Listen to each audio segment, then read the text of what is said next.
So what I'm going to tell you about now is where we stand in reality, because what you heard are, let's say, broad statements, but in practice, where are we? So in fact, the story of rare diseases started many years ago in the US with the orphan drug regulation, more recently in Europe with the adoption of this orphan drug regulation in 2000. But in the meantime, some countries in Europe had taken initiative, like Sweden or Denmark, to establish some centers really labeled as specific centers for rare diseases. Also, there was an office of orphan drug established in the mid-90s in France, which was very instrumental in making this orphan drug regulation in Europe possible. And after this office also established Orphanet, which became a European initiative by 2000, and helped also in the organization of EURORDIS, which is a major umbrella organization of patient organizations. And if without EURORDIS, certainly, this orphan regulation would have not been adopted so easily. After that, Italy also took some initiatives, and they have a rare disease decree, which defines, unfortunately, a fixed list of rare diseases, which does not mean anything, because there is nothing like a fixed list when there are so many rare diseases. But at least they had this initiative where patients are fully covered if they have one of the diseases in this list. Denmark established also centers of expertise for rare diseases. And then the European Commission had established a rare disease task force. That was 2004. And France launched the first national plan, which was, I'm going to show you some of the initiatives, which was really the first of its kind, and which now serve as a model for other countries. And after that, of course, several countries started to establish their own strategy or plan, and you see Portugal, Spain, Greece, and Bulgaria. Of course, these countries are not known for having a lot of funding to dedicate to the field, so they are more on the paper than in reality, but at least they exist. And during all these years also, EURORDIS was at the initiative of organizing big European conferences on rare disease, that the ECRD in Copenhagen, Paris, Luxembourg, Lisbon, Krakow, and the next one is in Brussels next May. So you see that was really a lot of initiatives flourishing, and the European Commission, after the Rare Disease Task Force, published a European Commission communication on rare diseases called Rare Diseases, the Europe's Challenge, which is a very comprehensive paper describing very well the problems of the field and the solutions, which was followed by recommendations from the Council of Ministers. And among these recommendations, there is a plea for establishing a plan or a strategy in every European country by 2013. And last year, in 2010, the EU CERD was established. This is not a committee of the European Commission, Andrea. It is a EU committee, European Union committee. It's better. So where do we stand? We stand here for the patient organizations. If things are moving forward politically, it's because these patient organizations are very well organized. First, there are plenty of them. We, let's say, collect information on each patient organization in Orphanet. And for Europe, we have over 2,200 organizations which are really active. And new ones are established all the time. And they were clever enough as to organize themselves at country level to have umbrella organization in most of the countries. These are the countries where there are active umbrella organizations.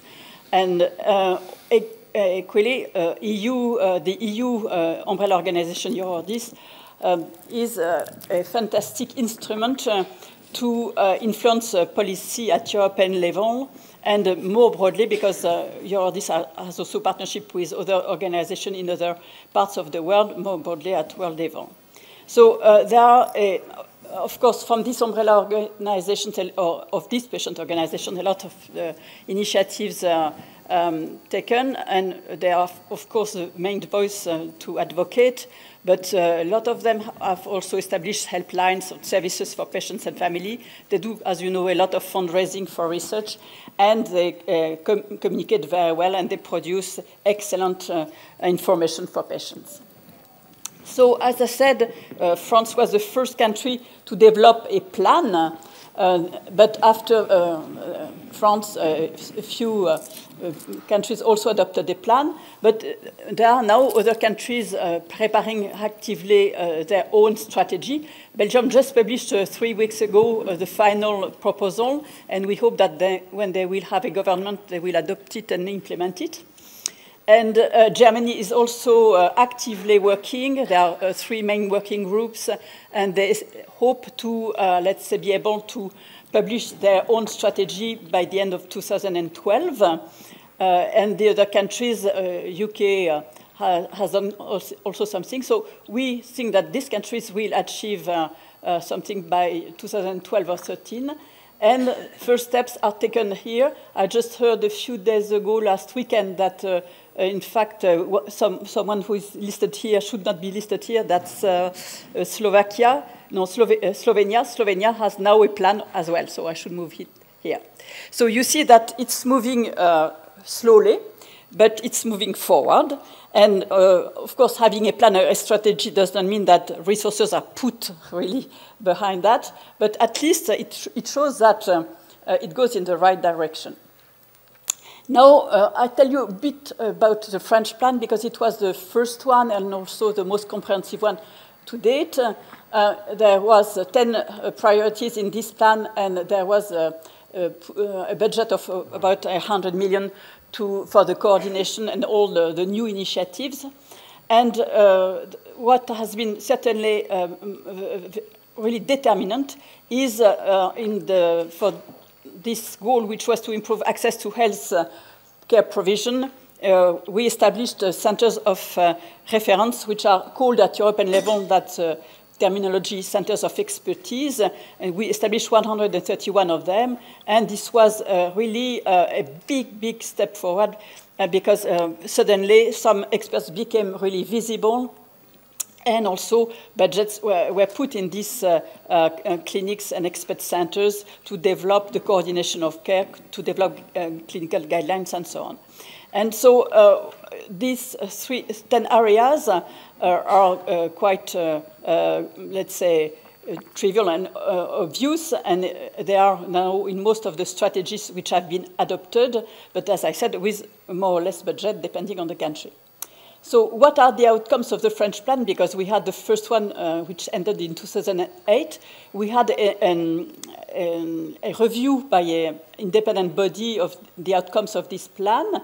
And let's say the report shows that there is a very positive feeling of all stakeholders. Of course, it's impossible to demonstrate, let's say, an improvement of the status of health of patients, because in 4 years you cannot measure anything.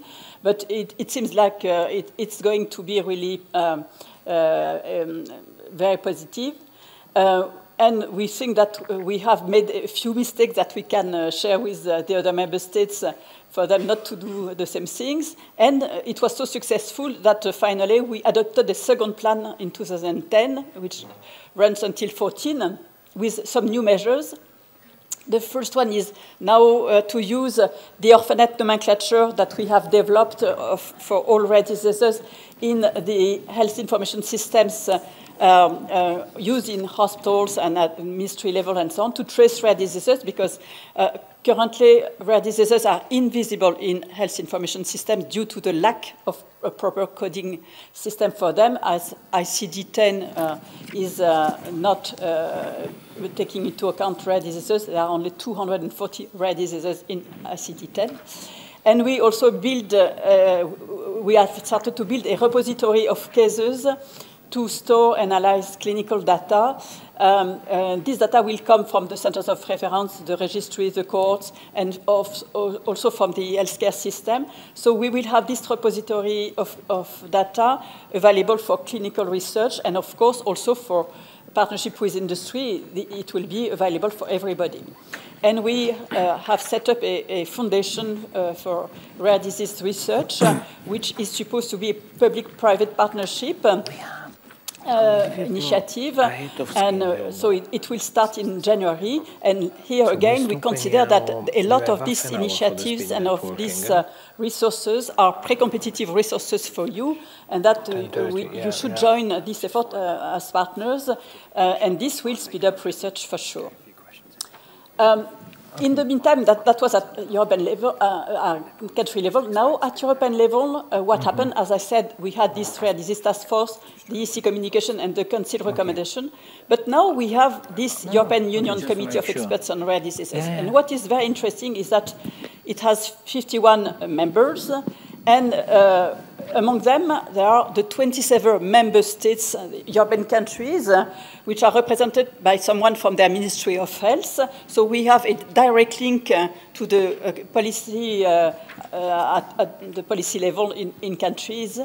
And of course, these people, for them, it's brand new to sit in a committee with patient organizations, with experts, and with industry. There are 4 seats for industry in this committee. And there are a lot of experts, both from the research field and the public health field, and there are also 4 patient organizations represented. So we have started to work just 1 year ago, and we have already produced some meaningful pieces that I'm going to tell you about. And you can find all the activities of this committee, all reports, all documents on the EUCERD.eu website. So where do we stand really with the National Centers of Expertise that existed in France but nowhere else in Europe? It is the map now, so they exist in France officially, in Spain, in UK, in Norway, and you see that in other countries there are regional centers like in Italy, or there are centers which are recognized in a way but not really designated by an official process, and there are countries where there are good centers who are almost officially recognized, but there is no process at all, so they are just established by reputation. So what we hope is that in 2 or 3 years' time, all the European countries will have a process to really designate their center, which will be, of course, very useful to you, because you will be sure to find the expertise in these centers for the diseases you are interested in. So what have we achieved in 1 year? We have adopted at the EUCERD level recommendations on quality criteria for these national centers of expertise, and I can tell you this is a challenge because of the diversity of healthcare systems, and also because these criteria have now to be applied at country level, and you know that the people in the various countries don't like very much to be told what they should do at European level. So this report include 45 recommendations, and it is on the website. And we define the mission and scope of these centers of expertise, the criteria for designation, the process for designation and for re-evaluation. And we also discussed and proposed recommendations for the European dimension, because, of course, a lot of expertise is only found in 1, 2, 3 countries, and not in the 27. And also, you may have a necessity to have networks between these centers to share data, share expertise, share resources. So the concept of European reference networks of centers of expertise is now in all documents at EU level. It was proposed originally by DG Public Health for clinical centers, but it was, there was also a lot of networks which were established thanks to funding for research, and since 2000. And they are, in fact, more or less very similar to the one established by DG Public Health. So now we have a lot of networks which have been set up and which could be model for the future. And these centers of expertise and these networks of centers of expertise is clearly mentioned in the Article 15 of the Directive on Cross-Border Healthcare in Europe. So they will be established for sure in the coming years. So these are the pilot networks which were funded these last years to see what could be achieved by this cooperation. And it's interesting to look at the outcomes of these networks. And we have published a document which is a scoping document analyzing what has been done by this network and what is also the reality of these designated national centers of expertise by medical group. So all these documents are on the EU USAID level, website. I want to say something also about the sources of data for clinical research, because that's something which is very relevant for you. And as Catherine Berin said, it's listed really as a very strategic issue if we want to speed up research and development. So we collect at ORPHANET level all the registries which are running. And you see that in Europe, we have quite a number of them, almost now 600 of them. A lot of in France, because we had funding for these registries, and of course this is very important to motivate colleagues, but also plenty in Germany, in UK, in the big countries of Europe, and the other countries, comparative to their size, are also quite involved. So now we cannot say that there are no sources of information and clinical data, but it's nothing compared to the needs, as a lot of diseases are extremely rare. So I think that that's one source, but it will be much more efficient if we can trace rare diseases in health information system as well in the future. So these registries are mainly in neurology and oncology. You know that these are the two fields where there are more clinical trials and designations and product on the market. But it's not an exclusivity. As you see, a lot of other disciplines are also covered.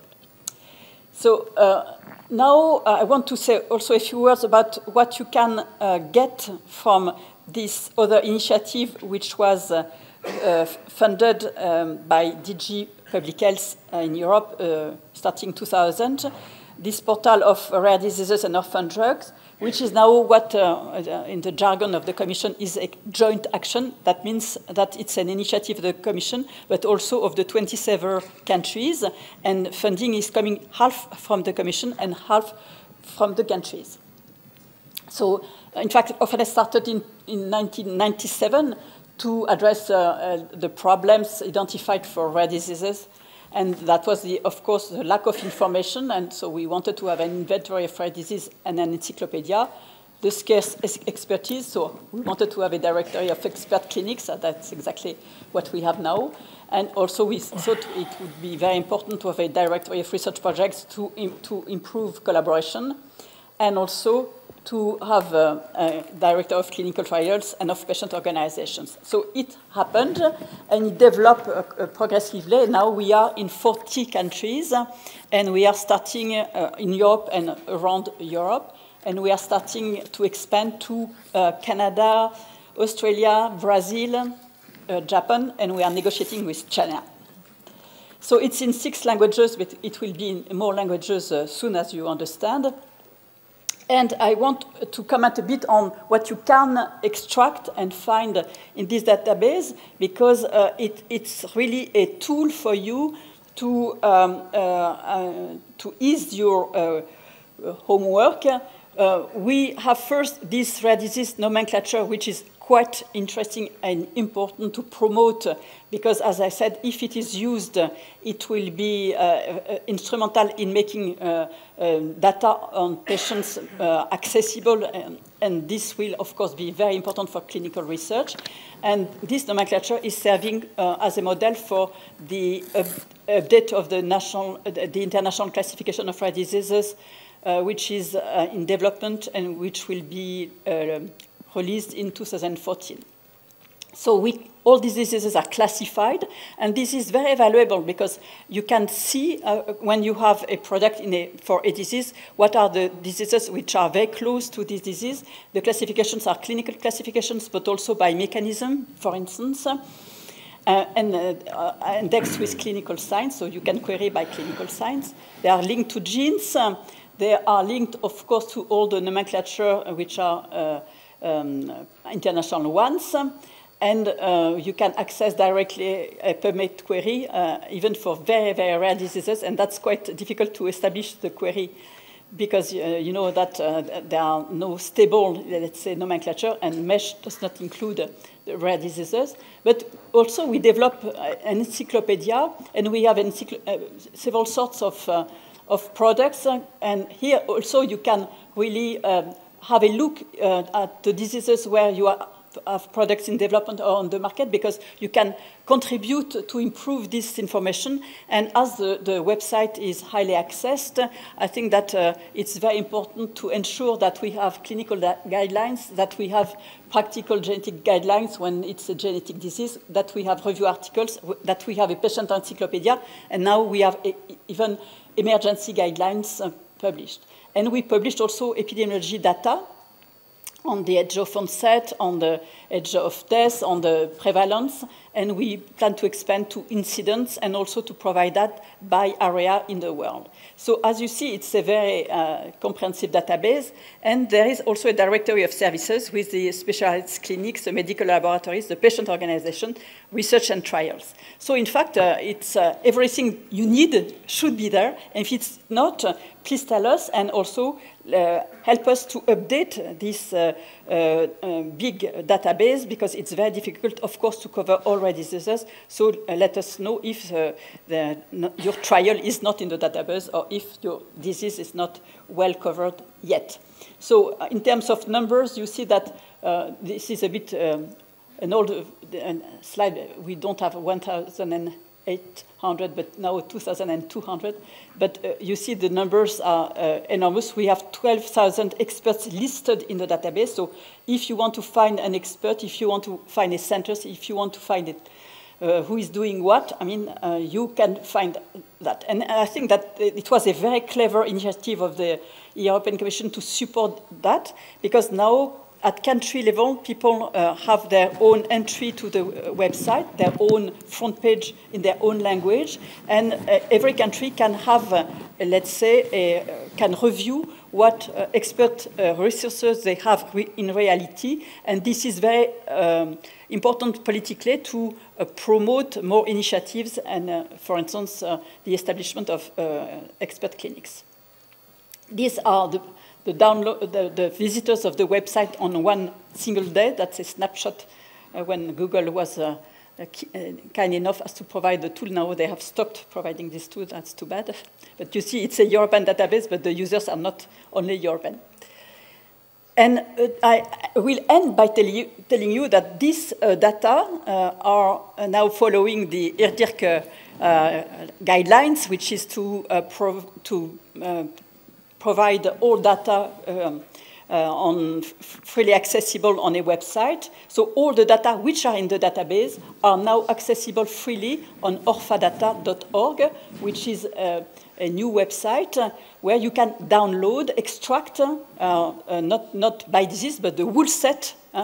And you can extract the nomenclature, you can extract the classifications, you can extract the link with other nomenclature, you can extract the signs and symptoms, and we have, as I said, tables with drugs in development, drugs on the market, and so on. So this is accessible on this orphadata.org website. I want also to tell you that in Europe we have made a lot of efforts to have good communication tools. So if you are not yet a reader of Orphanews Europe, you should become one. It's just a matter of putting your email address to register. It's free of charge. And we have currently 13,000 readers. and it appears every 2 weeks, and it really covers all the political events, social events, and scientific events. So you can find all the major articles published in the field every 2 weeks. And you have news from a lot of countries. We really survey carefully what happens at country level, EU level, and in the US. We do not concentrate only on Europe.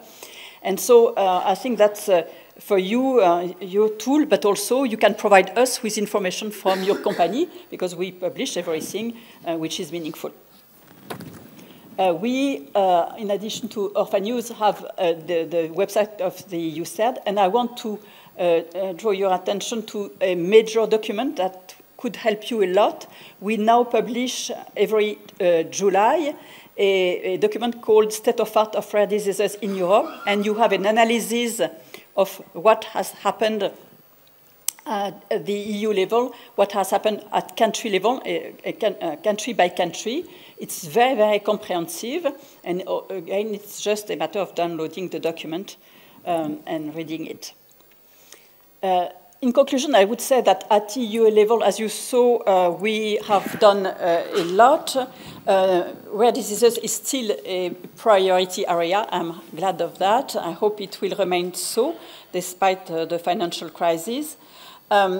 We have to work more on, let's say, the collaboration between countries, because the cross-border activities are necessary in the field of rare diseases, where the experts have to collaborate, where the biological samples have to go to the right laboratory, and where the patients want to, of course, see the best experts and not when they don't exist in their country. We have to really work more on how to establish partnership for the patient registries.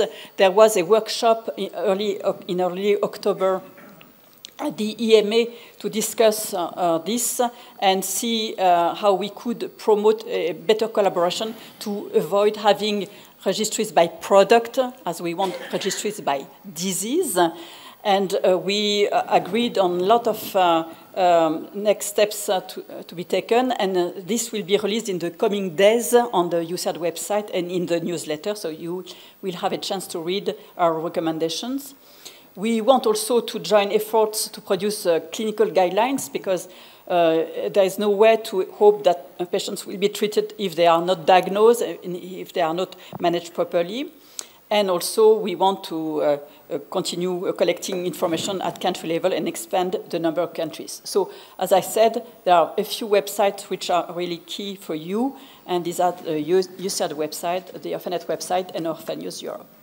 So, in conclusion, at country level, I would say that, as I said, the situation is not totally, let's say, stable and perfect for rare diseases, but there is enough agreement to establish a list of objectives shared by the countries, and now everyone agrees on the catalogue of measures which are relevant. So, and there is enough goodwill also to share experiences. So I think at the UCERD level, the representatives of the various countries are starting to, let's say, know each other better, and we see that the communication is more efficient.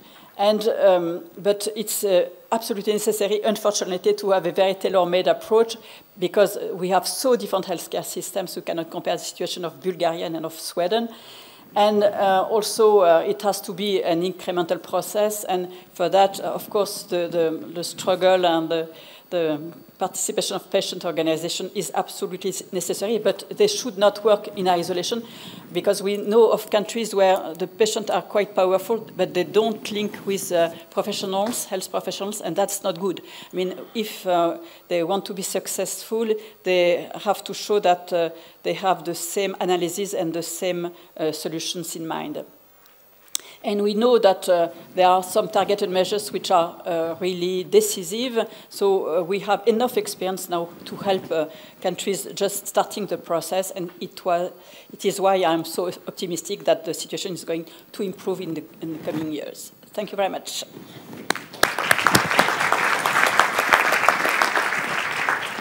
Thanks a lot, Ségolène. Great. Any question for Ségolène? As we have a few minutes, I think congratulations to the speakers because they were succinct enough to allow that space. I would like also, going back to the first presenter, yourself, Catherine, that's a lot of talking, and I think in the orphan drugs is natural about creating synergies, putting, increasing collaboration. Sharon, you were talking about boundaryless, so I'm not able to repeat that word, but I mean, with no boundaries. I think that when we talk about something for a long time, because it doesn't happen.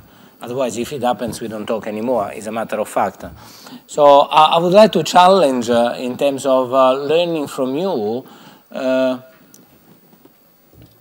Barriers, hurdles, are there regulatory, political, cultural, the way of doing things, economical, anything that, and also Catherine or Sharon, if you want to add on that, maybe it will be interesting because the next session after the break, it will be dedicated to funding, reimbursement, pricing issues, another important part. But I don't want to miss that collaboration, networking part and understand what can be do more.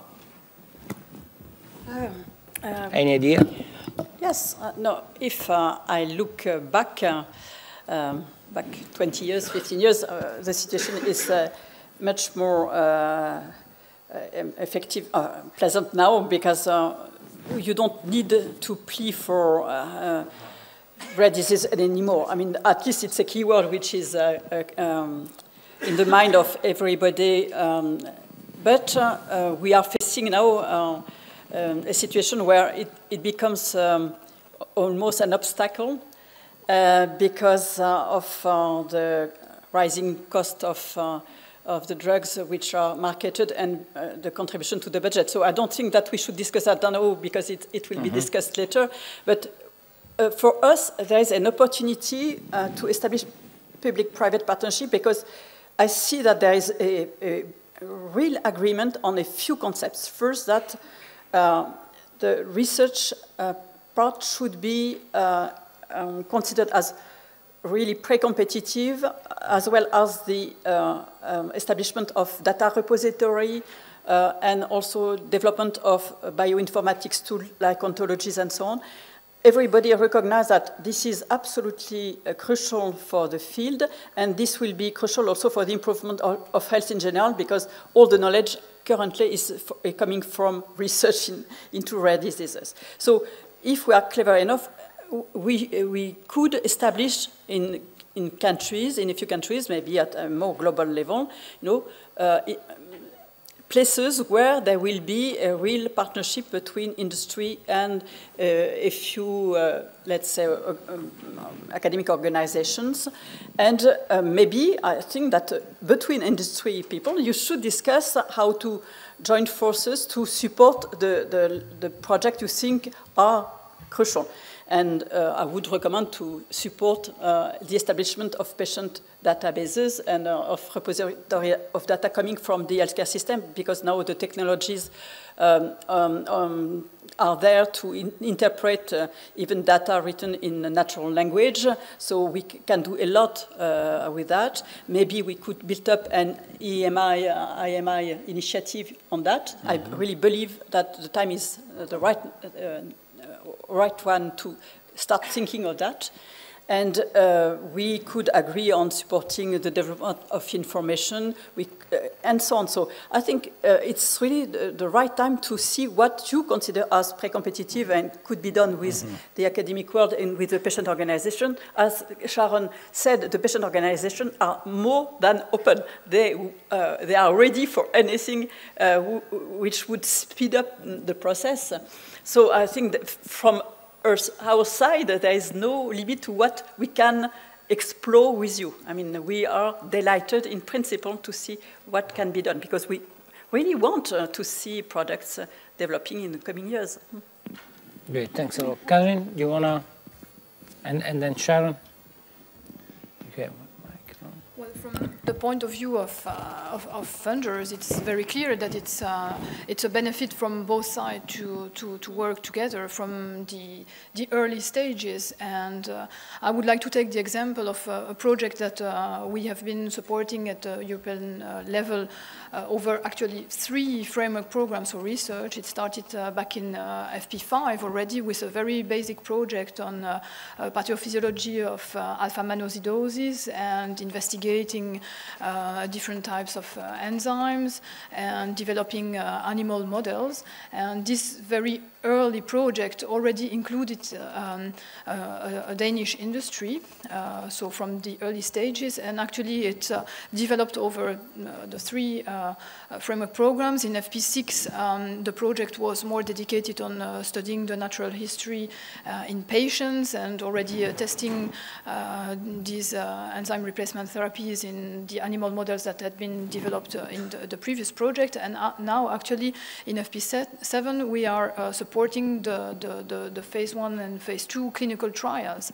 And we really hope that this will lead to a new product on the market. And speaking with the responsible at the level of the company, I asked whether they would be at that stage if they had not participated in the project since the early phases and the beginning of the basic research there. And he said that probably they would not be at that stage. So it was very very positive for them to be included in that consortium from the beginning, because they could fine-tune together with the academia and also with the clinicians what would be meaningful then for them to translate that into the preclinical research and the clinical research.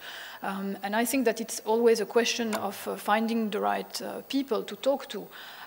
So we are considering at the level of the European Commission to organize some benchmarking events to put academia and clinicians closer to industry so that they are able to exchange. And I think that what Ségolène presented as the tool in Orphanet, the mapping of the expertise which is available in countries, it's a really great tool. So you should really dig from there the names of the people you might wish to talk to, because you might wish to include them in their reflection. And during the various workshops that we had for setting up the ERDIC, there was a clear need in industry to have better natural history studies and the identification of biomarkers, models, etc. And I think that, and also data that can then be later exploited. So if the clinicians start collecting data that you cannot use then later on in your development, then you need to reinvent the wheel and redo the whole thing. So it's very important that you speak to each other from the early stages. So now it's a question of finding the right people, and from the funders' point of view, we are thinking of offering you tools to do so. But there are already things existing, so it's a matter of knowing where to find the right information and contacting the people.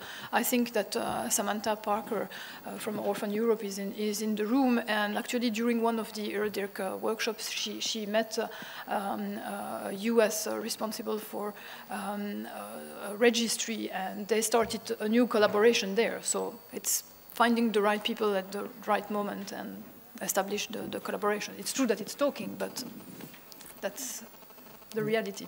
Thanks a lot.